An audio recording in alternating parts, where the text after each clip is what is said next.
तो कैसे हो सभी लोग? बढ़िया, एकदम बढ़िया नहीं हो तो बढ़िया हो गया हो, क्योंकि आज हम लोग लेकर आए हैं एसिड बेसिस एंड सॉल्ट का लेक्चर नंबर 2। ठीक है, तो इसके पहले हमने इसका लेक्चर फर्स्ट कर रखा है, जिसमें हमने क्या देखा था। उस लेक्चर फर्स्ट के अंदर हमने देखा था कि एसिड क्या होता है। ठीक है, उसकी डेफिनेशन हमने दी थी, आरएनए डेफिनेशन एसिड की हमने जो है वो देख रखा था। और उसके अलावा हमने जो है एसिड को जो है डिवाइड करा था कि एसिड कितने टाइप का होता है। ठीक है, तो टाइप्स ऑफ एसिड भी हमने जो है इसके प्रीवियस लेक्चर में देख रखा है। तो वो लेक्चर कहाँ मिलने वाला है आपको? तो वो लेक्चर जो है अपने करंट क्लासेस यूट्यूब चैनल पर आपको मिल जाने वाला। ठीक है, तो वो लेक्चर अपलोडेड है, आप उसको देखकर फिर इसी लेक्चर को देखना। ठीक है, तो जिससे आपको जो है ज़्यादा चीज़ें जो है क्लियर समझ में आने वाली हैं। ठीक है, तो आज हम लोग लेकर आए हैं लेक्चर नंबर 2, और इसमें हम लोग उसी लेक्चर को आज जो है कंटिन्यू करने वाले हैं। तो उसमें हमने जो है एसिड को 2 टाइप्स में डिवाइड कर रखा था। ठीक है, तो एसिड का 2 टाइप्स जो है हम जब डिवाइड कर रहे होते हैं एसिड को, तो वहाँ पर सबसे पहले डिसाइड ये करना होता है कि किस बेसिस पर आप एसिड को डिवाइड कर रहे हो। तो वहाँ पर हमने एसिड को जो है वो 2 टाइप से डिवाइड किया था। एक on the basis of source के अकॉर्डिंग एसिड 2 टाइप के होता था, एक ऑर्गेनिक एसिड और एक मिनरल एसिड होता था। ठीक है, और इसके अलावा हमने जो है कंसंट्रेशन के अकॉर्डिंग एसिड को 2 टाइप में डिवाइड करा था। कौन कौन सा? एक होता था कंसंट्रेट एसिड और एक होता था डाइल्यूट एसिड। ठीक है, उसमें वाटर का अमाउंट जो होता था, अमाउंट ऑफ वाटर, उस अकॉर्डिंग जो है हम लोग एसिड को डिवाइड करें। ठीक है, तो यहाँ तक अपना लेक्चर हो चुका है। आज उसके आगे से हम लोग कंटिन्यू करना है। ठीक है, तो आज के लेक्चर में हम लोग क्या करने वाले हैं, एसिड का एक और हम लोग जो है टाइप्स आज देखने वाले हैं कि एसिड को जो है हम लोग आज जो किस तरीके से डिवाइड करेंगे। ठीक है, तो आज हम एसिड को फिर से डिवाइड करने वाले हैं, लेकिन आज हम लोग जब एसिड को डिवाइड करेंगे तो on the basis of strength of acid divide करेंगे। ठीक है, एसिड को उसकी स्ट्रेंथ के अकॉर्डिंग आज डिवाइड करना। ठीक है, तो अगर स्ट्रेंथ के अकॉर्डिंग देखा जाए तो एसिड जो है वो 2 टाइप के होते हैं। कौन कौन से? एक होता है अपना स्ट्रॉन्ग एसिड, ठीक है, और दूसरा होता है वीक एसिड। ठीक है, स्ट्रॉन्ग एसिड मतलब स्ट्रॉन्ग है और वीक एसिड का मतलब वीक होता है। तो इसका क्या मतलब है? स्ट्रॉन्ग एसिड का मतलब क्या है?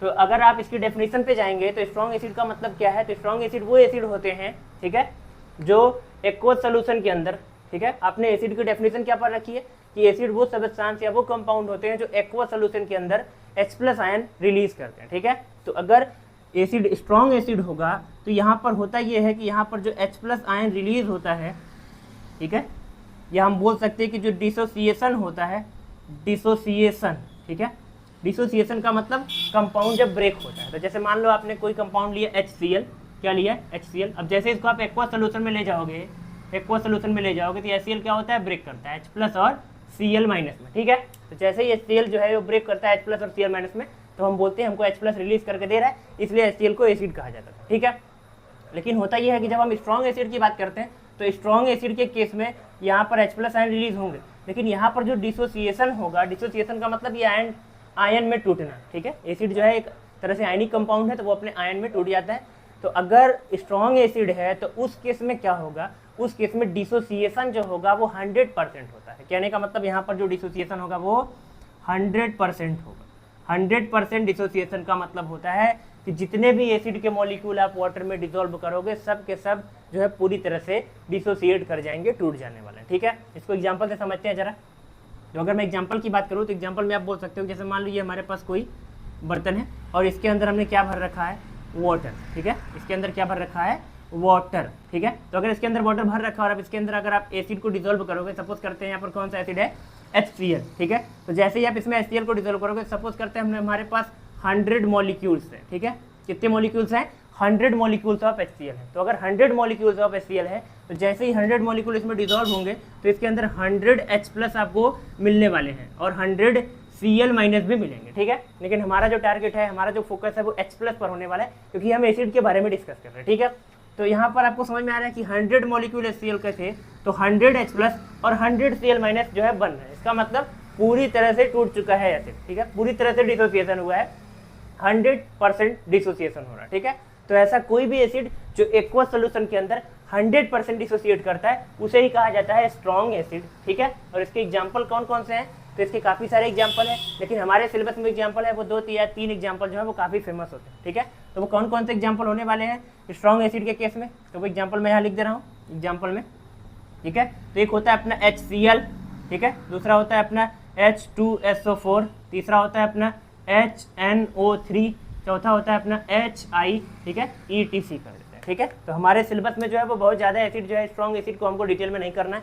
तो हमारे सिलेबस में क्या है? HCl है, H2SO4 है, HNO3 है और HI है, ठीक है। तो ये जो एसिड्स है इधर जो लिखे गए हैं ये सारे के सारे कैसे हैं, ये स्ट्रॉन्ग एसिड हैं। स्ट्रॉन्ग का मतलब ये एक्वा सोल्यूशन के अंदर 100% डिसोसिएट कर जाने वाला, ठीक है। 100% डिसोसिएट का मतलब इसमें आयन जो है वो H+ आयन जो है वो काफ़ी ज़्यादा अमाउंट में होंगे, जिससे ये एसिड जो है वो स्ट्रॉन्ग एसिड कहलाएगा, ठीक है। तो यहाँ पर हम इस तरह से डिफाइन करते हैं स्ट्रॉन्ग एसिड को। अब वीक एसिड के केस में क्या होता है, तो अगर आप वीक एसिड का केस की बात करते हो तो वीक एसिड का मतलब यहाँ पर जो डिसोसिएशन होगा, ठीक है, क्या होगा, डिसोसिएशन होगा, वो डिसोसिएशन जो है वो 100% नहीं होगा, ठीक है।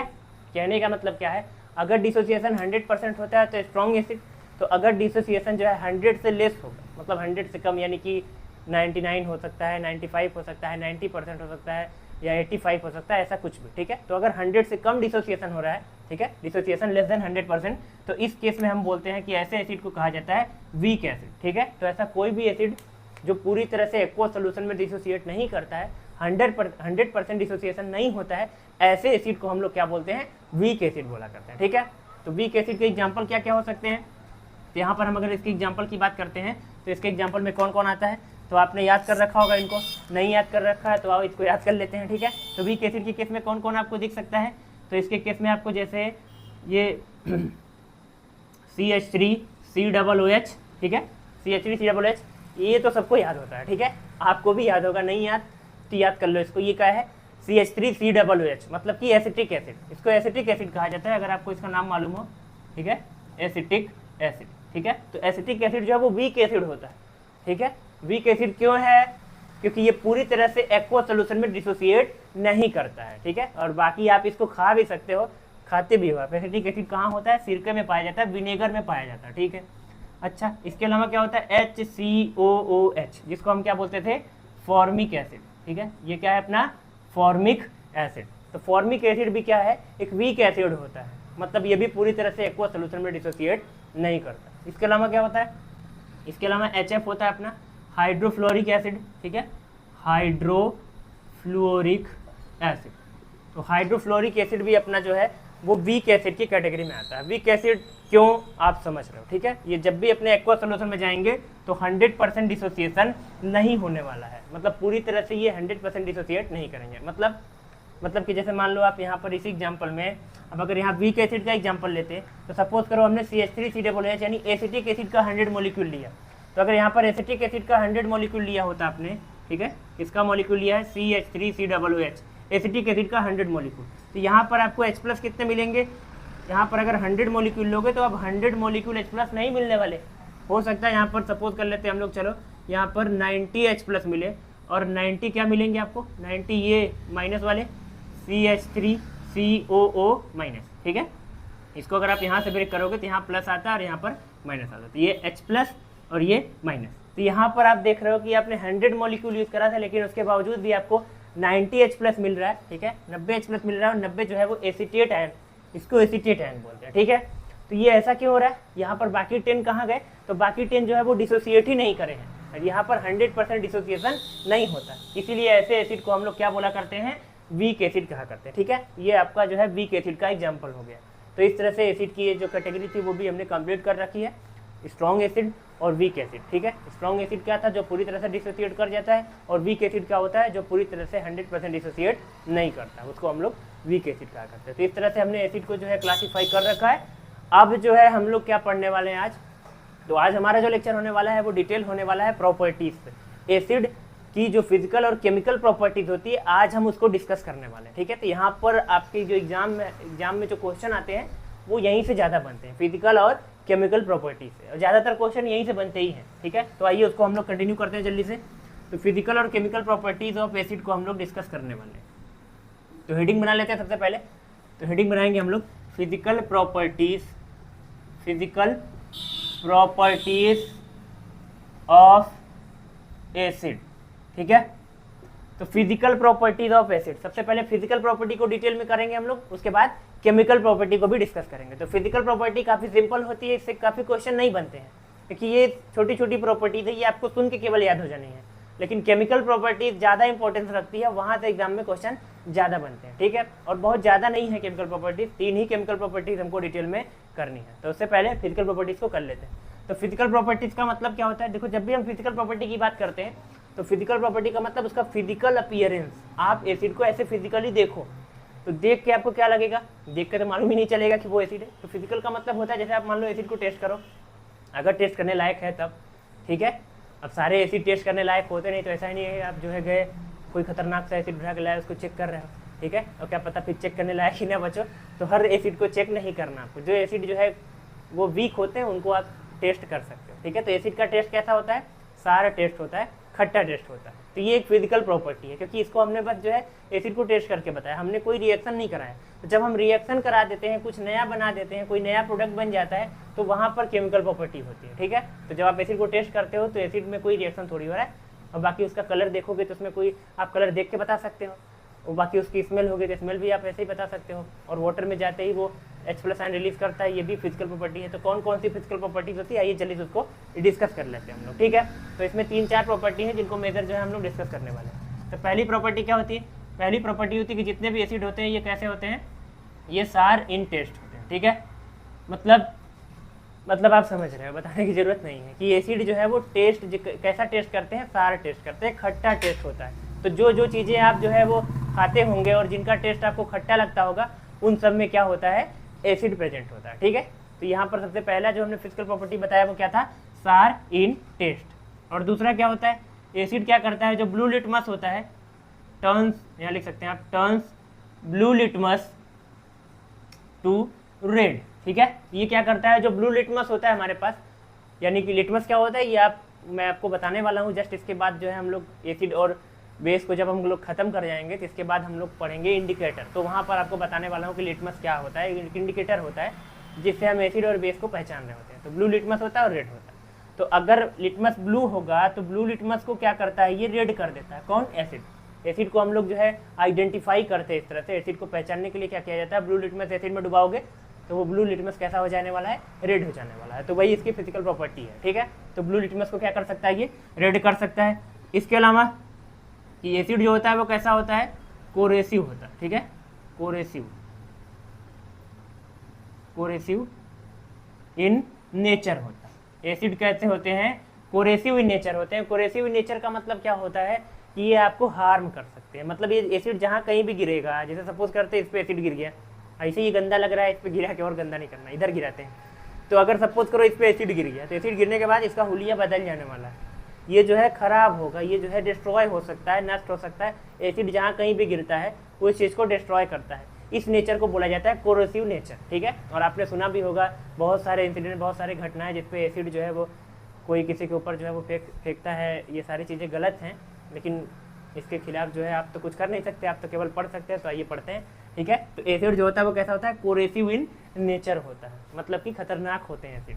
इसके अलावा और प्रॉपर्टी अगर आप लिखेंगे तो आप लिख सकते हो रिलीजेस, एसिड क्या करता है, releases H+ ions in aqueous solution. मतलब अगर कहीं पर एक्वस सोल्यूशन होगा, एसिड को आपने वाटर में डिसॉल्व कर रखा होगा, तो वहाँ पर एसिड H+ आयन रिलीज करता है, जो कि उसकी डेफिनेशन है, ठीक है। तो इस तरह से चौथी प्रॉपर्टी को हम बोल सकते हैं कि H+ आयन रिलीज करता है एसिड। तो इस तरह से ये सारी जो प्रॉपर्टीज लिखी गई है इन्हीं को हम लोग बोलते हैं फिजिकल प्रॉपर्टी, ठीक है। तो फिजिकल प्रॉपर्टीज 4 ही है, 4 नहीं है, मैंने 4 लिखी है, बाकी इसके अलावा आप और भी लिख सकते हो, लेकिन मुझे नहीं लगता जरूरत है उसकी, क्योंकि आपसे एग्जाम में बहुत ज़्यादा क्वेश्चन फिजिकल प्रॉपर्टी से नहीं बनते हैं। हमारा मेन फोकस जो होने वाला है वो केमिकल प्रॉपर्टीज पर होने वाला है। तो आइए हम लोग जो है वो केमिकल प्रॉपर्टीज को करते हैं, ठीक है। उससे पहले इसको नोट करो जल्दी से, फिर रफ कर देता हूँ मैं इसको। तो नोट हो गया होगा, तो आइए इसको रफ कर लेते हैं, ठीक है। तो अब हम लोग देखने वाले हैं केमिकल प्रॉपर्टीज ऑफ एसिड, ठीक है। क्या देखने वाले हैं, केमिकल प्रॉपर्टीज ऑफ एसिड्स, ठीक है। तो केमिकल प्रॉपर्टीज ऑफ एसिड, तो केमिकल प्रॉपर्टी का मतलब हम एसिड को किसी से रिएक्ट कराने वाले हैं। जैसे आपके सामने कोई भी घटना घटती है तो आप रिएक्ट करते हैं, तुरंत एक्शन का रिएक्शन होता है। ऐसे ही एसिड जो होगा वो किसी से रिएक्ट करेगा।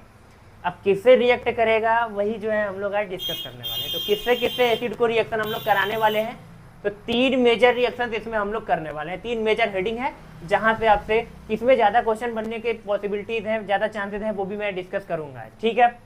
तो चलो स्टार्ट करते हैं। सबसे पहले ओवरव्यू ले लेते हैं कि किसके किसके साथ एसिड का रिएक्शन होने वाला है, ठीक है। तो सबसे पहला जो रिएक्शन हम लोग पढ़ेंगे वो पढ़ेंगे रिएक्शन विद मेटल्स। ठीक है, हम लोग सबसे पहले एसिड को किससे रिएक्ट कराएंगे? मेटल से रिएक्ट कराने वाले। अब मेटल में कौन कौन सा, ऐसा नहीं कि दुनिया भर का मेटल लाए और एसिड से रिएक्ट करा रहे हैं, और कोई काम धंधा नहीं है लगता है बैठ के एसिड का जो है मेटल से रिएक्शन कराना है, तो ऐसा नहीं है। कुछ ही मेटल हैं जो एसिड से रिएक्ट करते हैं, उन्हीं को हमको पढ़ना है। ठीक है, तो कौन कौन से हैं वो मेटल? वो ज़्यादा रिएक्टिव मेटल्स होते हैं, जैसे कि आपका सोडियम हुआ, जैसे पोटेशियम हुआ, जैसे कैल्शियम हुआ, एल्यूमिनियम हुआ। ठीक है, इस टाइप से। बाकी आपका जिंक हुआ, कॉपर हुआ। कॉपर में थोड़ा सा सस्पेंस है, क्यों है वो मैं डिस्कस करने वाला हूँ यहाँ पर। तो इस तरह से कई, मैग्नीशियम भी हो सकता है आपका। बहुत सारे मेटल हैं, बहुत सारे भी नहीं हैं लेकिन ठीक ठाक हैं। ठीक है, ऐसे तो मेटल बहुत सारे हमारे पास, लेकिन हम सबका तो रिएक्शन करा नहीं सकते, तो हमारे सिलेबस में कुछ ही मेटल्स हैं जिनसे हम रिएक्शन कराने वाले हैं। ठीक, मैंने यहाँ कुछ लिख भी रखा है, बाकी देख लेंगे अभी रिएक्शन कराते समय कौन कौन से मेटल हम लोग वो रिएक्शन उससे कराने वाले हैं। ठीक है, ठीक है, चलिए। तो अभी रिएक्शन इसको हम लोग करेंगे, रिएक्शन विथ मेटल। और दूसरा जो हम लोग रिएक्शन करने वाले हैं वो दूसरा किसके साथ करेंगे? तो reaction with metal carbonate, metal carbonate and metal bicarbonate. मतलब हम लोग रिएक्शन कराने वाले हैं मेटल कार्बोनेट से और मेटल बाइकार्बोनेट से। किसका रिएक्शन? एसिड का रिएक्शन कराने वाले हैं। तो सबसे पहले हम लोग समझेंगे कि मेटल कार्बोनेट क्या होता है, मेटल बाइकार्बोनेट क्या होता है, और फिर उससे हम लोग एसिड का रिएक्शन कराने वाले हैं। तो ये अपना दूसरा हेडिंग होने वाला है, reaction with metal carbonate and metal bicarbonate. काफ़ी इंपॉर्टेंट रिएक्शन है, ये एग्जाम में कई बार पूछा जाता है। ठीक है, तो इसको आपको ध्यान से पढ़ना है। बाकी सबसे ज़्यादा समय हम लोग जो है इसी पर देने वाले हैं। तो तीसरा रिएक्शन हमको क्या पढ़ना है? तीसरा रिएक्शन जो हम लोग पढ़ेंगे वो पढ़ेंगे रिएक्शन विथ मेटल ऑक्साइड्स। ठीक है, मतलब हमारे पास मेटल के ऑक्साइड्स होंगे। मेटल जब भी ऑक्सीजन से रिएक्ट करता है तो बनाता है मेटल ऑक्साइड। तो मेटल ऑक्साइड जो है वो एसिड से रिएक्ट करते हैं। अब क्यों करते हैं, कैसे करते हैं, उनका क्या प्रोडक्ट बनता है, वही सब आज हम लोग डिस्कस करने वाले हैं। तो एक बार मैंने ओवरव्यू दे रखा है कि हम लोग रिएक्शन विथ मेटल करने वाले हैं, reaction with metal carbonate and metal bicarbonate करने वाले हैं, और इसके अलावा रिएक्शन विथ मेटल ऑक्साइड को करने वाले हैं। ठीक है, तो आइए सबको डिटेल में हम लोग आज कवर करते हैं। एक एक को हम लोग बारी बारी से आराम से समझते हुए काफ़ी डिटेल में कवर करने वाले हैं। ठीक, तो सबको मैं रफ करने वाला हूँ।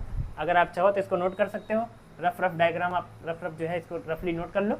बाकी हम लोग अब डिटेल शुरू करेंगे, रिएक्शन विथ मेटल को स्टार्ट करते हैं। ठीक, तो चलो इसको रफ कर देता हूँ।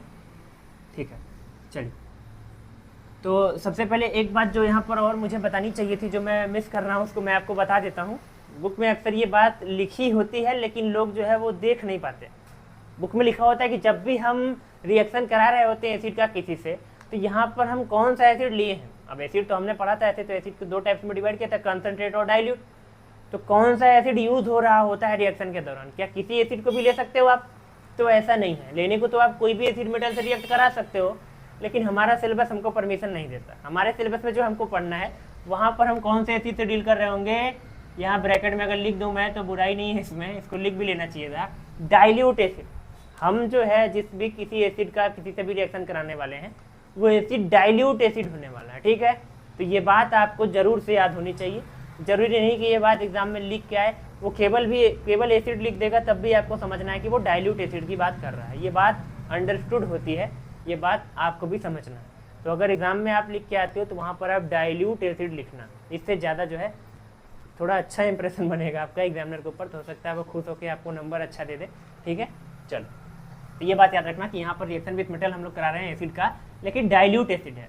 तो चलिए रिएक्शन कराते हैं। तो अगर एक लाइन में रिएक्शन को लिखा जाए तो ऐसा लिखा जा सकता है कि मेटल्स प्लस एसिड, और वो भी कैसा, डाइल्यूट।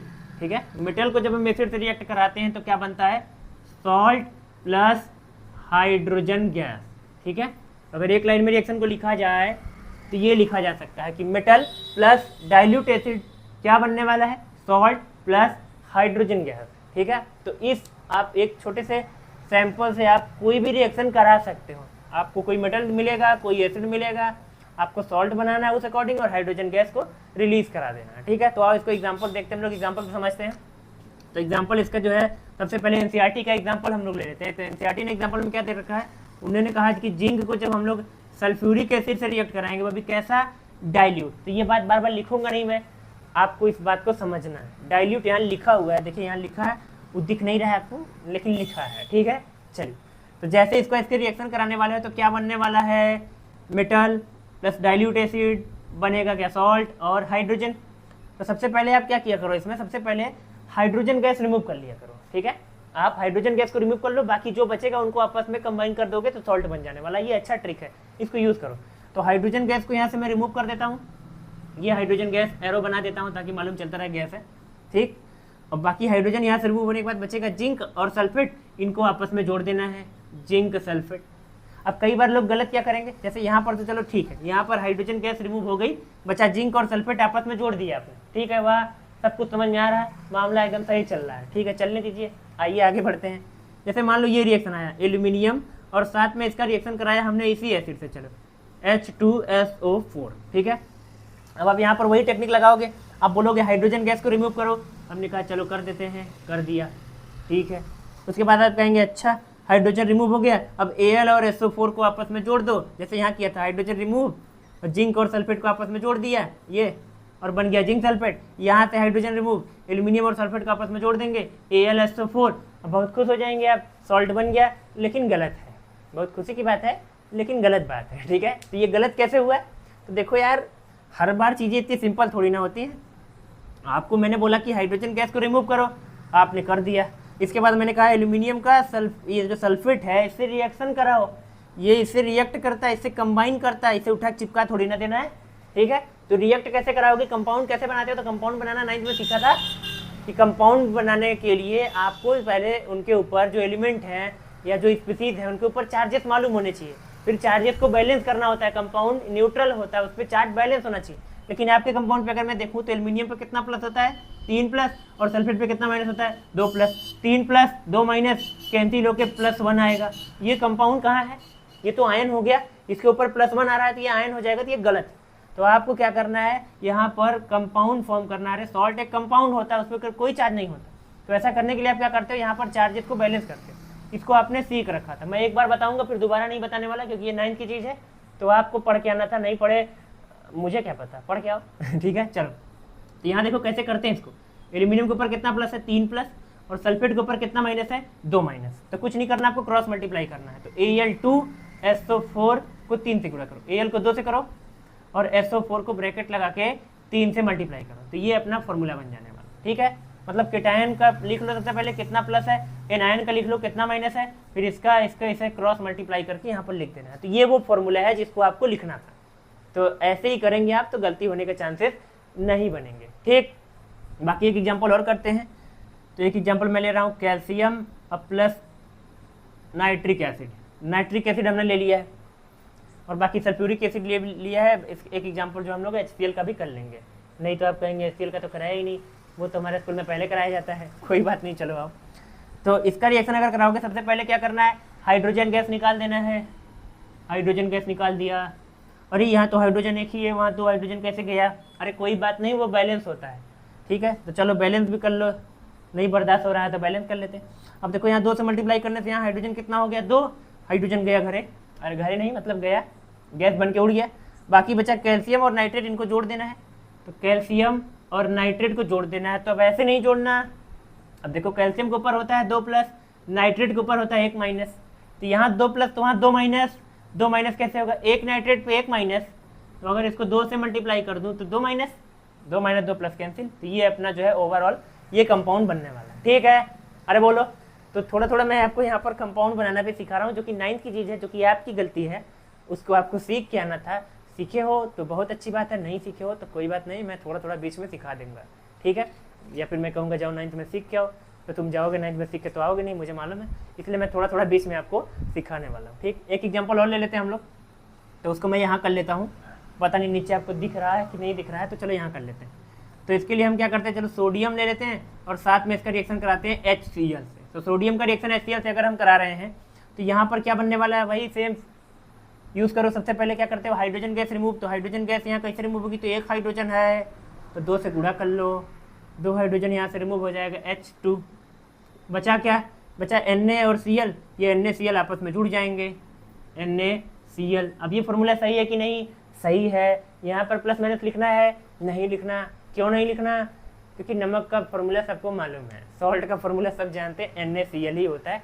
तो वहाँ पर सोचने की ज़रूरत नहीं है आपको, ठीक है। ये तो बच्चा जानता है कि सॉल्ट का फॉर्मूला NaCl, ठीक है। अगर वो सो रहा है उसको 2 झपड़ मार के उठा के पूछेंगे बताओ नमक का फॉर्मूला, सॉल्ट का फॉर्मूला, तो बता के फिर सो जाएगा, NaCl बता के सो जाने वाला, ठीक है। कहने का मतलब ये फॉर्मूला जो है ये दिमाग में जो है घुस गया है, निकलेगा नहीं कभी, इसको रट लिया है सबने। इसको देखो यार, रटा नहीं है ये, क्योंकि आप इसको समझ चुके हो कि नमक आप रोज़ खाते हो और नमक का फॉर्मूला NaCl है, तो आप इसको अपने आसपास रोज देखते हो, इसलिए आपको ये चीज़ें याद हैं, ठीक है। अरे जैसे भी याद हो बस याद होनी चाहिए। तो ये रहा अपना रिएक्शन विद मेटल।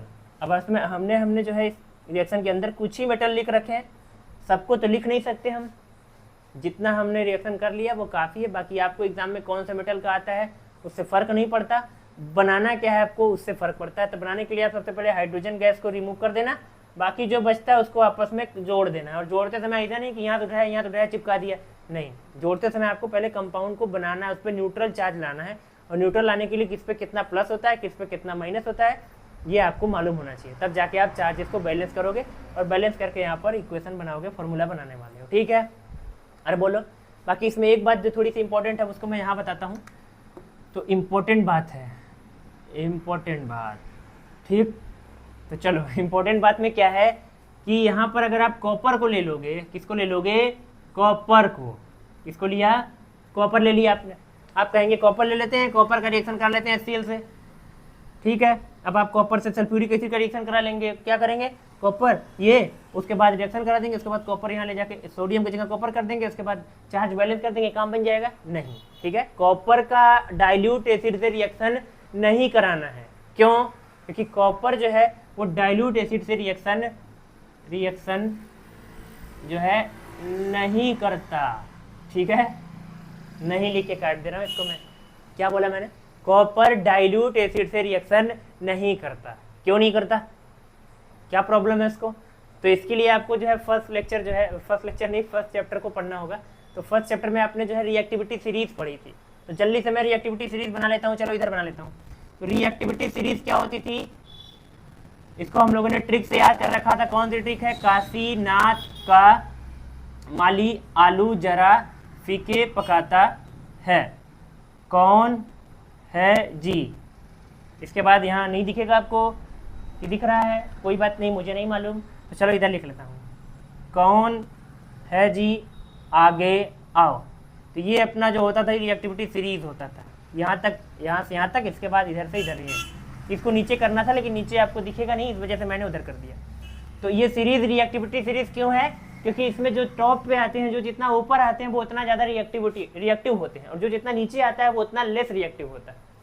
तो अगर आप ध्यान से देखोगे तो यहाँ पर आप हाइड्रोजन को देखो और कॉपर को देखो, तो कॉपर हाइड्रोजन के नीचे आ रहा है। अब अगर आप नोटिस करो एक चीज़ यहाँ और नोटिस करो कि यहाँ पर देखो सोडियम जो है वो HCl से जब रिएक्ट करता है तो Cl के साथ पहले H होता था, अब Cl के साथ Na है, मतलब ये सोडियम गया यहाँ से H को डिस्प्लेस किया है। यहाँ देखो जिंक गया, हाइड्रोजन को हटाया, सल्फेट के साथ जुड़ा, जिंक सल्फेट, यहाँ जिंक ने हाइड्रोजन को डिस्प्लेस किया है। तो यहाँ पर डिस्प्लेसमेंट रिएक्शन हो रहा है। एक स्ट्रॉन्ग मेटल या एक स्ट्रॉन्ग एलिमेंट जो होता है या एक ज़्यादा रिएक्टिव एलिमेंट जो होता है वो अपने से कम वाले रिएक्टिव एलिमेंट को, कम वाले मेटल को क्या करता है, डिस्प्लेस कर सकता है। जैसे एक ताकतवर इंसान जो है, जैसे मान लो कि आप जो है कहीं गए, मान लो दुकान पे कोई कुछ खाने के लिए, समोसा वमोसा खाने गए, आपको दुकान वाले को ऑर्डर दिया, आपने कहा कि मुझे 2 समोसा दो, ठीक है। अब आप थोड़े से कमज़ोर टाइप के हैं तो दुकान वाला आपको हल्के में ले लेगा। और वहीं जो है अगर कोई बहुत अच्छा खासा कोई तगड़ा इंसान गया, उसने 2 समोसे का ऑर्डर दिया तो उसको समोसा पहले मिलेगा, क्योंकि यहाँ पर डिस्प्लेसमेंट रिएक्शन हो गया है। यहाँ पर जो है उसको देना पहले आपको था ऑर्डर, लेकिन उसने जो है उसको दिया, ठीक है। बहुत घटिया एग्जाम्पल दिया, पता नहीं समझ में आया कि नहीं आया, छोड़ो हटाओ। तो जब कोई स्ट्रॉन्ग एलिमेंट होता है, मतलब strong in the sense, strong का मतलब ज़्यादा रिएक्टिव, अगर ये ज़्यादा रिएक्टिव है, ये कम रिएक्टिव है, तो ज़्यादा रिएक्टिव वाला कम रिएक्टिव वाले को डिस्प्लेस करता है और अपने जाके उसकी जगह ले लेता है। तो ये जाएगा यहाँ से और हाइड्रोजन को हटा के इसके साथ जुड़ जाएगा, तो यहाँ डिस्प्लेसमेंट रिएक्शन होता है। अब डिस्प्लेसमेंट रिएक्शन तभी होता है जब ज़्यादा रिएक्टिव मेटल अपने से कम रिएक्टिव वाले को डिस्प्लेस करता है। तो यहाँ पर अगर आप कॉपर के केस में चेक करोगे तो कॉपर खुद ही हाइड्रोजन से नीचे आ रहा है, मतलब कॉपर हाइड्रोजन से लेस रिएक्टिव है। तो जब कॉपर हाइड्रोजन से लेस रिएक्टिव है तो सपोज करो, चलो इस रिएक्शन के अंदर यहाँ पर मैं अलग से ही लिख लेता हूँ, ठीक है। चलो मैंने कॉपर का रिएक्शन कराया HCl से। अब देखो कॉपर यहाँ से हाइड्रोजन को कैसे डिस्प्लेस कर पाएगा, क्योंकि कॉपर खुद हाइड्रोजन के नीचे आता है, वो खुद उससे कमज़ोर है। तो जब ये खुद कमज़ोर है तो ये स्ट्रॉन्ग वाले को कहाँ हटा पाएगा, कहाँ डिस्प्लेस कर पाएगा। हाँ, यहाँ पर डिस्प्लेसमेंट रिएक्शन नहीं होने वाला, मतलब यहाँ पर एसिड का रिएक्शन नहीं होने वाला। तो ये बात याद रखना कि कॉपर डाइल्यूट एसिड से रिएक्शन नहीं करता। क्यों नहीं करता, इसका रीजन भी पूछा जा सकता है एग्जाम में। इसका रीजन में क्या लिख के आना है आपको, ऐसा इसलिए होता है क्योंकि कॉपर हाइड्रोजन से लेस रिएक्टिव होता है। क्यों, क्योंकि वो रिएक्टिविटी सीरीज में हाइड्रोजन के नीचे आता है, इस वजह से वो हाइड्रोजन को एसिड में से डिस्प्लेस नहीं कर सकता, जिस वजह से रिएक्शन जो है वो हमारा प्रोसीड नहीं होने वाला। तो यहाँ पर इस तरह से रिएक्शन नहीं होने वाला। लेकिन इसका यह मतलब नहीं है कि कॉपर एसिड से रिएक्ट नहीं करता, डाइल्यूट एसिड से रिएक्ट नहीं करता, कंसनट्रेट एसिड से कर सकता है। लेकिन हमारे सिलेबस में तो डाइल्यूट ही हमको पढ़ना है, तो हम अपने अनुसार अभी जितना हमको पढ़ना है उस अकॉर्डिंग कॉपर एसिड से रिएक्ट नहीं करता। ये बात आपको याद रखनी है, ठीक। तो ये अपना पूरी कहानी रही जो है रिएक्शन विथ मेटल की। आपको समझ में आया होगा, नहीं समझ में आया तो कोई बात नहीं, एक बार लेक्चर को जो है आप फिर से बैक जाके देखिएगा, वहाँ पर ज़रूर समझ में आ जाएगा आपको। बाकी थोड़ा सा आप अपने से भी पढ़ेंगे तो ये चीज़ें जो है बहुत ज़्यादा टफ नहीं है, आपको समझ में आ जाने वाली है, ठीक। तो चलो इसको जल्दी से रफ कर लेता हूँ, बाकी नोट करना है इसको नोट करो क्योंकि मैं रफ करने वाला हूँ, ठीक है। तो नोट किया, कर लीजिए नोट, मैं रफ कर लेता हूँ इसको। तो चलो रफ कर लेते हैं। तो अगला हेडिंग जो हमको पढ़ना है वो काफ़ी इंपॉर्टेंट है, यहाँ से भी क्वेश्चन एग्जाम में बन रहे हैं, आपके एग्जाम में भी बन सकते हैं। नहीं बनता है तो कोई बात नहीं, कोई चीज़ हमारी वेस्ट नहीं जाएगी, जो भी हम पढ़ेंगे वो कहीं ना कहीं यूज़ में हमारे आने वाला है, ठीक है। बाकी हर चीज़ को जो है हर चीज़ एग्जाम में पूछी जाए ऐसा ज़रूरी नहीं है, लेकिन हमारे काम की चीज़ है तो हम उसको पढ़ना चाहिए। तो आप पढ़ते हैं। तो दूसरा वाला जो हमको पढ़ना है वो क्या था, वो था reaction with metal carbonate and metal bicarbonate. Reaction with metal carbonate and metal bicarbonate, ये क्या है, कौन सी नई बला आ गई। तो आप पहले ये समझो इसको कि मेटल कार्बोनेट क्या होता है। तो देखो कार्बोनेट का मतलब होता है CO3, कार्बोनेट एक आयन होता है CO3 जिस पर 2- होता है, ठीक। 9th में आपने पढ़ रखा है इसको। बाकी मेटल यहाँ लेके आएंगे, तो यहाँ सपोज करो M लिखा मैंने, M फॉर मेटल। अब मेटल का अपने डेफिनेशन पढ़ रखा है, मेटल जो है वो पॉजिटिव इन नेचर होते हैं, इनके पास ये केटायन की तरह बिहेव करते हैं, ये इलेक्ट्रॉन डोनेट करते हैं, इनके ऊपर प्लस होता है। तो सपोज करते हैं चलो इस मेटल के पास 2+ है, यहाँ 2- है, यहाँ 2+ ले लिया ताकि कंपाउंड न्यूट्रल बने, बाकी तुम कुछ भी ले सकते हो, ठीक। चलो ये था मेटल, ये था कार्बोनेट, दोनों आपस में किए कंबाइन, बन गया मेटल कार्बोनेट, बस यही था मेटल कार्बोनेट। अब मेटल की जगह पर आप जो है चेंज करते रहो, मेटल की जगह सोडियम रख दो, मैग्नीशियम रख दो, कैल्शियम रख दो, एल्यूमिनियम रख दो, आप मेटल रखते जाइए और कार्बोनेट से रिएक्शन करते जाइए तो मेटल कार्बोनेट आपको मिलता जाएगा। बाकी हमारे सिलेबस में जो है वो सोडियम कार्बोनेट है, मेटल की जगह सोडियम रखना है और कैल्शियम रखना है हमको, तो हमको सोडियम कार्बोनेट और कैल्शियम कार्बोनेट पढ़ना है। तो अगर हम यहाँ पर मेटल की जगह सोडियम रख देंगे Na और उसके ऊपर प्लस होता है और कार्बोनेट के ऊपर 2- होता है, तो इनको साथ में लिख नहीं सकते, अब गलत हो जाएगा, इस पे 1+, इस पे 2-, गलत, बहुत नाइंसाफी है ये, इसको सही करो। सही करने के लिए इस पे -2 है तो इस पे +2 होना चाहिए, तो +2 तो है नहीं, क्या करें, इसको 2 से गुणा कर लो, 1 पे 1+, तो 2 पे 2+, बात बन जाएगी। तो यहाँ पर फॉर्मूला बनेगा Na2CO3, ये है आपका सोडियम कार्बोनेट, क्या है, सोडियम कार्बोनेट। तो ये मेटल कार्बोनेट ही तो है, सोडियम एक मेटल है, तो मेटल कार्बोनेट में हमने यहाँ ले लिया सोडियम कार्बोनेट। ऐसे ही यहाँ पर वही सोडियम रख दो तो सोडियम बाइकार्बोनेट बन जाएगा। अब सोडियम बाइकार्बोनेट कैसे बनाओगे, तो देखो बाइकार्बोनेट क्या होता है, HCO3-, इसको बाइकार्बोनेट कहा जाता है। ये तो कार्बोनेट था ही, इसके आगे हाइड्रोजन लगने से क्या बोलते हैं इसको, बाइकार्बोनेट, क्योंकि बाई कैसे आ रहा है, हाइड्रोजन लगने से तो हाइड्रोजन कार्बोनेट होना चाहिए ना, तो सही बोल रहे हैं। यहाँ पर आप मेटल बाइकार्बोनेट लिखना चाहो तो लिखो, नहीं तो आप मेटल हाइड्रोजन कार्बोनेट भी लिख सकते हो, मेटल हाइड्रोजन कार्बोनेट। पता नहीं कि उसको बाई बोला जाता है, मुझे भी नहीं पता, लेकिन आप मेटल बाइकार्बोनेट लिखो उसको, चाहे मेटल हाइड्रोजन कार्बोनेट लिखो, तो ऐसे देखोगे तो आप हाइड्रोजन कार्बोनेट ही है ये, या इसको बाइकार्बोनेट बोल सकते हो आप। अब इसके ऊपर 1- होता है, देखो अब इसको मेटल के साथ रिएक्ट कराओगे तुम, तो अब मेटल के ऊपर 1+ भी होता है, 2+ भी होता है, 3+ भी होता है, तो कौन सा मेटल है उसी का। चलो मैंने 1+ वाला मान लिया, 1- तो 1+, अब दोनों को जोड़ दो, MHCO3, तो मेटल बाइकार्बोनेट हो गया। अब मेटल की जगह पर चलो फिर सोडियम रख लेते हैं, तो यहाँ सोडियम रखेंगे तो क्या बन जाएगा, सोडियम बाइकार्बोनेट, सोडियम बाइकार्बोनेट। अब सोडियम पे 1+ था और इस पे 1- था, तो फॉर्मूला हमारा सही है, सोडियम बाइकार्बोनेट, क्या है ये, सोडियम बाइकार्बोनेट, जिसको और क्या बोल सकते हो, सोडियम हाइड्रोजन कार्बोनेट, तो आपको बाई अच्छा लगता है तो बाई, हाइड्रोजन अच्छा लगता है तो हाइड्रोजन। बाकी एग्जाम में क्या आता है कुछ भी लिख सकते हो आप, अगर नाम दे के बोला है तब तो दोनों आप समझते रहिए कि इसको by carbonate, sodium by carbonate भी बोलते हैं और सोडियम हाइड्रोजन कार्बोनेट भी बोलते हैं। बाकी इसको हम लोग आगे भी डिस्कस करेंगे कि ये जो है ये काफ़ी हमसे फेमिलियर चीज़ है, ये हम इसको लगभग हमारे किचन में या लगभग सबके किचन में ये होता है। इसको हम लोग जो है आगे जाके पढ़ेंगे। ये क्या है अपना बेकिंग सोडा है। क्या है? बेकिंग सोडा है। बेकिंग सोडा क्या होता है समझ रहे हो आप? बेकिंग सोडा जो है वो ज़्यादातर किचन में होता है, आपके किचन में नहीं है कोई बात नहीं, ठीक है, जरूरी थोड़ी है सबके किचन में होता हो, लेकिन ये जो भी चीज़ है ये ज़्यादातर यूज़ होने वाली चीज़ है। बेकिंग सोडा ज़्यादातर घरों में यूज़ होता है। कहाँ यूज़ होता है, क्या काम होता है इसका, ये आप जो है वो देख सकते हो अपने घर में, जो है अपनी मम्मी से पूछना तो आपको मालूम चल जाएगा कि बेकिंग सोडा आपके घर में है, ज़्यादातर किचन में होता है। तो ये ज़्यादातर चीज़ें जो है इसकी यूज़ होती है हमारे घर में, जो है कभी भी कुछ बन रहा होता है तो वहाँ पर ज़्यादातर केस में बेकिंग सोडा यूज़ होता है। बाकी इसको जो है हम लोग क्यों यूज़ करते हैं, इसमें रिएक्शन क्या होता है, हीट करने से क्या होता है, इसका कहाँ यूज़ होता है, ये सारी चीज़ हम लोग करेंगे आगे। लेकिन हमारा लेक्चर अगर यही सब करने लग गए तब तो ये तो हो चुका, तब तो बहुत बड़ा लेक्चर हो जाएगा। तो चलो वापस आते हैं, इसको रिएक्शन को करते हैं। मैंने थोड़ा सा इन्फॉर्मेशन दे दी आपको कि कैसे आप metal carbonate metal by carbonate बना सकते हो। बाकी अब हम लोग जो है इसको और इसको रिएक्शन कराने वाले हैं किसके साथ, मेटल कार्बोनेट और मेटल बाई कार्बोनेट के साथ, ठीक है, एसिड के साथ, ठीक है। चलो इसको रब कर लेता हूँ मैं। बाकी इसमें सारी चीज़ जो मैंने बताई वो लगभग बेसिक चीज़ें हैं जो आपको मालूम होनी चाहिए, नहीं मालूम तो कोई बात नहीं, मैंने बता दी है, ठीक है। चलो इसको रब करते हैं जल्दी से। तो रिएक्शन कराने वाले हम लोग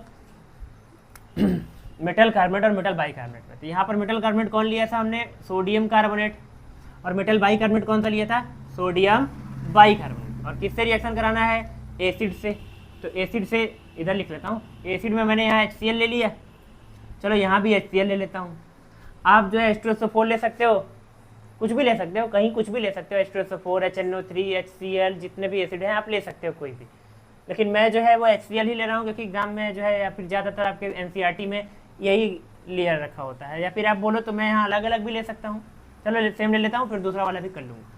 तो यहाँ पर क्या बनता है, तो यहाँ अगर एक लाइन में लिखना होगा मुझे तो मैं लिख सकता हूँ कि सोडियम कार्बोनेट, मेटल कार्बोनेट या metal by carbonate plus acid बनता क्या है, सॉल्ट बनता है, वाटर बनता है, CO2 बनता है। तो अगर मैं यहाँ लिखूँगा तो सॉल्ट बनता है, वाटर बनता है और साथ में CO2 बनता है। यहाँ पर क्या बनता है, सॉल्ट बनता है, वाटर बनता है और साथ में CO2 बनता है। जब मेटल कार्बोनेट या मेटल बाई कार्बोनेट एसिड से रिएक्ट करता है तो उस केस में सॉल्ट बनता है, वाटर बनता है, CO2 बनता है। ये चीज़ जो है वो कॉमन है, दोनों ही केस में कॉमन है। देखो चाहे आप मेटल कार्बोनेट लो तब भी सॉल्ट वाटर CO2, और अगर आप मेटल बाई कार्बोनेट लोगे तब भी सॉल्ट वाटर CO2, मतलब दोनों रिएक्शन सेम है।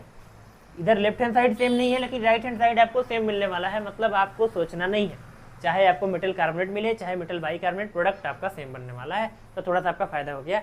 चलो बाकी ये बना लेते हैं, कौन सा सॉल्ट कौन सा वाटर, अरे कौन सा वाटर, वाटर का तो फॉर्मूला H2O ही होता है, सॉरी। तो यहाँ पर वाटर का फॉर्मूला मैं लिख दे रहा हूँ H2O, यहाँ पर भी लिख दे रहा हूँ H2O। अब सॉल्ट जो है वो डिफरेंट बन सकते हैं, डिपेंड करता है कि कौन सा केटायन है कौन सा एनायन है। तो यहाँ पर जो सॉल्ट बनेगा, देखो यहाँ पर आपको लॉजिक क्या लगाना है, आपको हाइड्रोजन ऑक्सीजन को H2O बना के निकालना है, फिर कार्बन को और बचे हुए ऑक्सीजन को CO2 बना के निकाल देना है। तो ये पूरा निकल गया, ये पूरा निकल गया, बचा Na और Cl, ये आपस में जुड़ के क्या बन जाएंगे, NaCl। NaCl तो आप देख ही रखा है सबने, उसको क्या बताऊँ मैं, ठीक है। चलो यहाँ पर वाला सॉल्ट देख लेते हैं। यहाँ पर देखो, अच्छा एक बात और नोटिस करो, मैंने बताया था यहाँ देखने की जरूरत ही नहीं है यार, चाहे आप मेटल कार्बोनेट लो चाहे मेटल बाई कार्बोनेट, बनने वाला प्रोडक्ट सेम होने वाला है। तो यही NaCl यहाँ भी चिपका दो, तो देखो फायदा होने है, फायदा हो गया आपका। चाहे मेटल कार्बोनेट दे चाहे मेटल बाई कार्बोनेट दे, अगर सेम एसिड से रिएक्ट कराओगे तो प्रोडक्ट आपको सेम से मिलने वाला है, ठीक। तो देखो ये करा दिया मैंने। बाकी अगर आप इसको जो है चलो चेंज कर लेते हैं, इसको अगर आप H2SO4 से कराना चाह रहे थे तो H2SO4 के केस में क्या चेंज होगा, ये चीज़ें तो नहीं चेंज होने वाली, ये चीज़ और ये चीज़ें जो है फिक्स, ये चेंज नहीं होगी, बस बचेगा आपका क्या चेंज, क्या होगा, सॉल्ट चेंज होगा। तो यहाँ पर सॉल्ट क्या बनेगा, यहाँ देखो ये H2O निकल गया, बचा CO2, ये भी निकल गया, ये और ये गायब, बचा सोडियम और सल्फेट, ये जुड़ेंगे आपस में, तो क्या बन जाएगा, सोडियम सल्फेट। लेकिन ये गलत है अभी, क्योंकि सल्फेट पे 2 माइनस है, इस पे 1 प्लस है, तो इसको 2 प्लस करने के लिए 2 से गुणा करो, तो ये बन जाएगा सोडियम सल्फेट। बाकी यहाँ पर अगर आप चेंजिंग करोगे H2SO4, तो यहाँ फिर से नहीं सोचना आपको क्या बनेगा, यही चीज़ यहाँ बनेगी। क्यों वही चीज़ बनेगी, क्योंकि बताया आपको चाहे मेटल कार्बोनेट लो चाहे मेटल बाई कार्बोनेट लो, अगर एसिड सेम है तो प्रोडक्ट आपका सेम बनने वाला है। ठीक है, नहीं समझ आया? आया हो तो एक रिएक्शन मैं आपको देता हूँ, जल्दी से आप इसको ट्राई करो, देखो आपसे बनता है कि नहीं। तो इसको मैं रब करूँगा, जल्दी से नोट कर लो, रब करके मैं वो रिएक्शन आपसे कराने वाला हूँ। तो इसको रब करता हूँ मैं। तो यहाँ पर हमने देखा सोडियम कार्बोनेट और सोडियम बाई कार्बोनेट का रिएक्शन। अब हम लोग करने वाले हैं कैल्शियम कार्बोनेट और कैल्शियम बाई कार्बोनेट का रिएक्शन। तो कैल्शियम कार्बोनेट का रिएक्शन अगर हम एसिड से करा रहे हैं तो कौन सा एसिड ले लेता हूँ मैं? चलो एसिड ले लेता हूँ मैं, सल्फ्यूरिक एसिड ले लेता हूँ, और यहाँ पर भी मैं सल्फ्यूरिक एसिड ही ले लेता हूँ। अब क्या बनने वाला है? दो चीज़ें जो हमेशा बनेगी वो क्या है? ये तो फ्री की है, फ्री फोकट की है, इनको निकाल लो। H2O और CO2। तो H2O और CO2 तो बनना ही बनना है। इसके अलावा जो हमको सोचना होता है, हमारा दिमाग पूरा लगाना होता है, उस सॉल्ट पे लगाना है। अब सॉल्ट क्या बनेगा? यहाँ देखो कैल्शियम, यहाँ देखो सल्फेट, कैल्शियम सल्फेट, इस पर 2 प्लस, इस पर 2 minus, minus plus cancel, compound बन गया कैल्शियम सल्फेट। अब यहाँ तुम लोग बैठ के सोचोगे, हाँ सोचो कोई बात नहीं, यहाँ बैठ के सोचोगे कि यहाँ क्या बनने वाला है। अच्छा, यहाँ थोड़ा सा मिस्टेक, क्या मिस्टेक हुआ? तो देखो यहाँ पर ये जो फॉर्मूला लिखा है कैल्शियम बाई कार्बोनेट, ये गलत लिखा है। क्यों? क्योंकि कैल्शियम के ऊपर होता है 2 प्लस और बाई कार्बोनेट पे होता है 1 माइनस। तो ये 2 प्लस 1 माइनस, ये तो गलत हो गया, जल्दी जल्दी में हो जाता है कई बार। तो चलो इसको सही कर लेते हैं। गलती इंसान से हुई थी तो सुधारता भी इंसान ही है, तो मुझसे गलती हुई तो मैं ही सुधार ले रहा हूँ इसको, तुम मत सुधारना। चलो तो +2 हो गया, ये -1 हो गया। अब +2 -1 तो बहुत नाइंसाफ़ी है, तो इंसाफ दिलाओ। इंसाफ दिलाने के लिए यहाँ -1 की जगह -2 होना चाहिए, यानी इस पूरी चीज़ को 2 से गुणा करो। -1 था, 2 से गुणा करोगे -2, +2 -2 खत्म मामला। अब यहाँ क्या बनेगा? कुछ अजीब गरीब सा लगेगा बन रहा है। बताया था चाहे सोडियम कार्बोनेट हो चाहे सोडियम बाई कार्बोनेट, चाहे मेटल कार्बोनेट हो चाहे मेटल बाई कार्बोनेट, अगर एसिड सेम तो प्रोडक्ट सेम। तो यहाँ भी क्या बनेगा? कैल्शियम सल्फेट बनने वाला है। ठीक है, तो यही था अपना रिएक्शन। बाकी मैं इसको आपको देने वाला था, मैंने खुद कर दिया इसको। बहुत सिंपल रिएक्शन था। यहाँ तो थोड़ा सा बस जो है आपको थोड़ा सा ध्यान रखना है, एसिड सेम होना चाहिए। अगर आप एसिड सेम रखोगे तो प्रोडक्ट आपको सेम मिलने वाला है, चाहे आप मेटल कार्बोनेट लो चाहे मेटल बाई कार्बोनेट लो। बाकी आपको जो है वो कोई भी एसिड एग्जाम में आ सकता है। तो उम्मीद करता हूँ समझ में आया होगा। बाकी यहाँ पर आपको एक क्वेश्चन जो है काफ़ी ज़्यादा पूछा जा रहा है एग्जाम में, वो क्या है उसको भी हम लोग डिस्कस कर लेते हैं। तो इसको नोट करो जल्दी से, फिर रब करते हैं हम। एक रिएक्शन मैं रब करने वाला हूँ, दूसरा वाला रहने दूंगा क्योंकि वहाँ से मुझे कुछ समझाना है। तो नीचे वाला रब कर दूँ? चलो रब कर देता हूँ। ठीक, तो यहाँ पर आपसे पूछा जाएगा ये बताओ, अच्छा ये जो CO2 गैस बन रही है, दिख रहा है CO2? नहीं दिख रहा है तो नीचे भी लिख सकता हूँ मैं, यहाँ पर +CO2 में नीचे लिख देता हूँ, पता ना आपको दिख रहा होगा कि नहीं।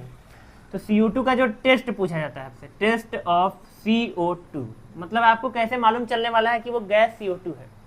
जैसे अभी लिखने को तो मैं रिएक्शन लिख रहा हूँ, लेकिन आपके सामने अगर रिएक्शन होगा, आप जो है लेके आओगे किसको? कैल्शियम कार्बोनेट को लेके आओगे और एसिड, ये रहा एसिड हमारे पास और ये रहा कैल्शियम कार्बोनेट। ये देखो काला सा लग भी रहा है कैल्शियम जैसा। अब ऐसे कैल्शियम काला नहीं होता, ये कैल्शियम कार्बोनेट एसिड में डुबा दिया हमने। तो होगा क्या? रिएक्शन चालू। रिएक्शन चालू होने के बाद क्या बनेगा? H2O बनेगा, साथ में CO2 बनेगा और साथ में कैल्शियम सल्फेट। लेकिन हमको कैसे पता ये जो गैस इसके अंदर बनेगी वो CO2 गैस होगी? अभी तो हमारे सामने लिखी हुई है, रिएक्शन लिखा हुआ है तो हमको मालूम है कि CO2 है। लेकिन जब ये रिएक्शन हमारे सामने हो रहा होगा तो हमको वहाँ दिखेगा थोड़ी ना, हमको एसिड के बर्तन में दिखेगा कि हाँ ये सल्फ्यूरिक एसिड है? नहीं, ये हमको कैल्शियम कार्बोनेट उसमें जब जाएगा तो दिखेगा ये बन रहा है, वो बन रहा है, वो बन रहा है। सारी चीज़ आपके सामने होगी, दिख भी रही होगी, लेकिन आप समझ थोड़ी ना पाओगे। जैसे आपके सामने गिलास में पानी भर के रखा है तो आपको उसमें दिखेगा, पानी में H2O दिखेगा, H2O लिखा रहेगा पानी में? नहीं लिखा रहेगा ना, वो तो आप पढ़े इसलिए आप जानते हो वो H2O है, लेकिन लिखा थोड़ी ना रहेगा। तो ऐसे ही आपके सामने जब रिएक्शन होगा तो जो चीज़ें बन रही होंगी उसमें लिख के थोड़ी ना दिखेगी आपको, हाँ ये देखो मैं एसिड बन रहा हूँ, अरे ये देखो सॉल्ट बन रहा है, ये देखो CO2 गैस उड़ रहा है, ऐसे लिख के जाएगा CO2? नहीं, ऐसा तो होगा नहीं, ये तो कॉमेडी शो चल जाएगा तब तो। ठीक है, तो यहाँ पर CO2 को पहचानोगे कैसे आप? तो CO2 को पहचानने के लिए बहुत फेमस टेस्ट है आपका लाइम वाटर टेस्ट। कौन सा test? Lime water test. Lime water से CO2 को पास करो। लाइम वाटर मतलब ये, इससे CO2 गैस को पास करो, क्या बनता है? जैसे CO2 गैस को लाइम वाटर से पास करते हैं तो ये रिएक्शन आपने पीछे भी पढ़ रखा है। यहाँ पर होता क्या है? बनता है कैल्शियम कार्बोनेट और साथ में बनता है जल। अब ये कैल्शियम कार्बोनेट जो है ये सॉलिड होता है और ये जो है ये वाटर में डिजोल्व नहीं होता है, मतलब ये पानी में घुलता नहीं है। तो जैसे ही यहाँ पर आप CO2 गैस को लाइम वाटर में ले, अच्छा लाइम वाटर कैसा होता है? कलरलेस। लाइम वाटर कैसा है? कलरलेस, मतलब कोई भी कलर नहीं होता, पानी का जैसा होता है। लाइम वाटर कैसा होता है? पानी का जैसा होता है, इसका कोई कलर नहीं होता है। तो अगर इसका कोई कलर नहीं है तो जैसे ही आप CO2 गैस को इसमें पास करोगे, जैसे मान लो ये हमारे पास कोई टेस्ट ट्यूब है, ठीक है, और इसके अंदर क्या भरा हुआ है, लाइम वाटर भरा है, ठीक है। अब जैसे ही CO2 गैस को इसके अंदर पास करोगे, CO2 गैस के पास होते ही क्या होगा, ये CO2 गैस लाइम वाटर से रिएक्शन करेगी, रिएक्शन करके क्या बनाएगी, कैल्शियम कार्बोनेट, और साथ में क्या बनेगा, वाटर। वाटर तो कलरलेस होता है, लेकिन ये जो कैल्शियम कार्बोनेट बना ये तो व्हाइट कलर का होता है। किस कलर का, व्हाइट कलर का। अब व्हाइट कलर है और वो भी जो है वो सॉलिड है, ये वाटर में डिजोल्व नहीं होगा, तो वाटर के अंदर ये जो पूरा सॉलिड है ये आपको दिखेगा, और ये व्हाइट कलर का होने की वजह से पूरा वाटर जो है वो व्हाइट हो जाने वाला है, यानी मिल्की हो जाने वाला है। तो यहाँ पर आप क्या नोटिस करोगे, ये पूरा सोल्यूशन कैसा हो जाएगा, मिल्की। तो जैसे ही लाइम वाटर में CO2 गैस पास होगा, ये सोल्यूशन जैसा है कैसा हो जाने वाला है, मिल्की। जैसे ही सोल्यूशन मिल्की होगा हम समझ जाएंगे कि वो गैस CO2 है, क्योंकि अगर लाइम वाटर से रिएक्शन होगा किसी का और वाइट कलर आएगा, मतलब वो गैस CO2 होगी, तभी तो यहाँ से कैल्शियम, यहाँ से कार्बोनेट, तभी तो ये वाइट कलर आएगा। अगर कोई और गैस होगी तो कैल्शियम कार्बोनेट कैसे बनेगा, वाइट कैसे आएगा, कुछ नहीं आने वाला। तो इसका मतलब लाइम वाटर टेस्ट अगर आप करते हो तो आप टेस्ट ट्यूब में, ये टेस्ट ट्यूब है मान लो, ये टेस्ट ट्यूब है, कोई बात नहीं, ढक्कन खोल लेता हूँ, नहीं जाने दो। अगर ये टेस्ट ट्यूब है, इसके अंदर लाइम वाटर भरा है कलरलेस, और जैसे CO2 गैस को इसके अंदर पास करोगे, वैसे इसका कलरलेस जो कलर था, मतलब जो कलरलेस था ये, इसका व्हाइट कलर, ऐसा मिल्की कलर आ जाएगा। जैसे मिल्की कलर आएगा हम समझ जाएंगे ये गैस कौन सी है, CO2। अगर मिल्की कलर नहीं आया तो मतलब CO2 गैस नहीं है, लेकिन हम तो CO2 को ही चेक कर रहे हैं। और बाकी यहाँ पर एक और नोटिस करने वाली चीज़ है, वो बहुत ही इंटरेस्टिंग है, उसको हम लोग देखने वाले हैं, ठीक है। तो ये मैं ऊपर वाला मिटा दूँ, यहाँ पर जो इंटरेस्टिंग चीज़ है उसको हम लोग ऊपर चेक करने वाले हैं, ऊपर लिखता हूँ मैं। अब देखो ये CO2 गैस जैसे रिएक्ट करके ये व्हाइट कलर का जो कुछ बना रहा था, सोल्यूशन जो है मिल्की हो गया था। अगर ये CO2 जो है वो एक्सेस में होगा, किसमें होगा, एक्सेस में होगा। एक्सेस में होने के बाद क्या होगा, मतलब एक्सेस का मतलब अमाउंट से ज़्यादा है, जितना चाहिए था उससे ज़्यादा रख लिया आप इसको, तो होगा ये कि ये जो बना हुआ चीज़ है, क्या बना है, कैल्शियम कार्बोनेट प्लस जल, और CO2 इतना एक्सेस है कि इसके बनने के बाद अभी भी बचा है, तो CO2 इससे रिएक्ट कर जाएगा। अगर खत्म हो जाता है, इस इनका रिएक्शन होकर खत्म हो जाता तो ये बन के पड़ा रहता, मिल्की कलर रहता, लेकिन आपने इसको जो है ज़रूरत से ज़्यादा ले लिया है। ज़रूरत से ज़्यादा कोई भी चीज़ लेंगे वो नुकसान ही करती है। यहाँ CO2 ज़्यादा लेने से क्या होगा, ये जो बनेगा, अभी CO2 आपके पास ज़्यादा है तो ये बचा रहेगा, ये उससे रिएक्शन करेगा, रिएक्शन करके क्या बनाएगा, कैल्शियम बाइकार्बोनेट बना लेगा। अब कैल्शियम बाइकार्बोनेट पानी में घुल जाता है, और जैसे ये घुलेगा कलर गायब, यानी ये जो मिल्की कलर है ये गायब हो जाने वाला है। तो अगर आप इसका टेस्ट करोगे तो टेस्ट करते समय आपको जो वहाँ पर सावधानी रखनी पड़ेगी। अगर CO2 ज़्यादा अमाउंट में जाएगा तो इसका व्हाइट कलर जो है, मिल्की कलर, वो गायब भी हो सकता है। अब गायब हो जाएगा, तुम्हारे लग आएगा, अच्छा मान लो तुमने जो है एक्सपेरिमेंट कर रहे थे तुम, और तुम्हारे सामने मिल्की कलर बनना था, लेकिन तुम जो है 3-5 कर रहे थे, इधर देख रहे थे, तब तक मिल्की कलर गायब हो गया। क्यों गायब हो गया, क्योंकि CO2 ज़्यादा उसमें चला गया होगा। तो तुमको लगेगा अच्छा जो है लाइम वाटर में CO2 गैस पास करने से उसका कलर व्हाइट होता है, मिल्की होता है। तुम्हारे सामने जो होगा, तुम जो है एक्सपेरिमेंट करते समय थोड़ा सा लापरवाही करोगे, जब तुम्हारा मिल्की कलर हुआ होगा तुम नहीं देखे होगे, बाद में जब तुम गए होगे CO2 ज़्यादा चला गया होगा उसमें और उसका कलर जो है कलरलेस हो गया होगा, तुमको लगेगा अच्छा ये गैस CO2 नहीं होगी, क्योंकि CO2 गैस है वो होगी अगर, तो वो रिएक्ट करेगी लाइम वाटर से तो व्हाइट कलर यानी मिल्की कलर बनेगा। लेकिन तुमको क्या पता कि वहाँ मिल्की कलर बन गया था, लेकिन वो जो है फिर CO2 ज़्यादा अमाउंट में फ्लो कराने से उसका कलर गायब हो गया। तो ये एक्सपेरिमेंट जो है वो सावधानी से करना आपको देखते रहना है कि मिल्की कलर आया कि नहीं आया। अगर आया तो ज़्यादा CO2 फ्लो करा के देखोगे तो गायब भी हो जाएगा, और अगर आया ही नहीं तो बात ही खत्म करो, वो गैस CO2 नहीं है। तो काफ़ी फेमस टेस्ट है, लाइम वाटर टेस्ट के नाम से जाना जाता है, इसको आप याद रखना, ठीक। तो चलिए अब एकदम आखिरी पड़ाव पे, चैप्टर के एकदम आखिरी पड़ाव पे हम लोग चले, और वो कौन सा है, वो आखिरी हेडिंग हमको कौन सी पढ़नी है, वो आखिरी हेडिंग है रिएक्शन विथ मेटल ऑक्साइड्स, मतलब मेटल के ऑक्साइड से रिएक्शन कराने वाले हैं किसका, एसिड का। तो इसको एक लाइन में लिखूँ अगर मैं, तो acid plus metal oxide, acid plus metal oxide क्या बनने वाला है, सॉल्ट प्लस वाटर। कितना सस्ता है, एसिड प्लस मेटल ऑक्साइड बराबर सॉल्ट प्लस वाटर। इसको मैंने एकदम मस्त सा डिज़ाइन में बंद कर दिया, ठीक। तो ये क्या है, ये क्या है जो लिखा है भाई, एसिड और मेटल ऑक्साइड रिएक्ट करेंगे तो बनेगा सॉल्ट और वाटर। मेटल ऑक्साइड क्या है, अरे मेटल ऑक्सीजन, मेटल और ऑक्सीजन रिएक्ट करते तो बनता है मेटल ऑक्साइड, जैसे मैग्नीशियम ऑक्साइड, जैसे कैल्शियम ऑक्साइड, जैसे कॉपर ऑक्साइड, ठीक है। ये लो मेटल के ऑक्साइड। एसिड में चलो ले लो यहाँ पर HCl, यहाँ ले लो चलो H2SO4, और यहाँ चलो ले लो, फिर HCl ले लो, या मर्जी हो तो HNO3 ले लो। नहीं तुम्हारे दिमाग में क्लिक करता रहेगा, अरे नहीं नहीं यहाँ HNO3 ले लो, कोई भी एसिड ले लो, मैंने ऐसा ही ले लिया, मेरी मर्जी, जैसा मैं लेना चाहूँ ऐसा ले सकता हूँ, ठीक है। चलो बाकी आप जब रिएक्शन आपसे पेपर में पूछेगा तो आपकी मर्जी थोड़ी चलेगी, जैसा लिख के आएगा वैसा ही करना होगा, ठीक। चलो तो यहाँ पर देखो क्या बनने वाला है, लिखा हुआ है सॉल्ट और वाटर। तो वाटर तो हमको मालूम है, वाटर किसी का भी वाटर तो वाटर होता है, वाटर का फॉर्मूला तो H2O ही होता है। तो सबसे पहले वाटर निकाल लिया करो तुम, यहाँ से H, यहाँ से O, H2O, बची हुई चीज़ चिपका देना है, चिपका दो। मैग्नीशियम और क्लोरीन को चिपका देना है, ये चिपका दिया। गलत तो नहीं हो गया? गलत हो गया, ठीक है, क्योंकि इसको ऐसे ही नहीं उठा के रखना, यहाँ पर इसको पहले बैलेंस करना होता है। तो मैग्नीशियम पे 2 प्लस, क्लोरीन पे 1 माइनस, गलत, इसको 2 माइनस करने के लिए 2 से गुणा कर लो, सही हो गया, ठीक है।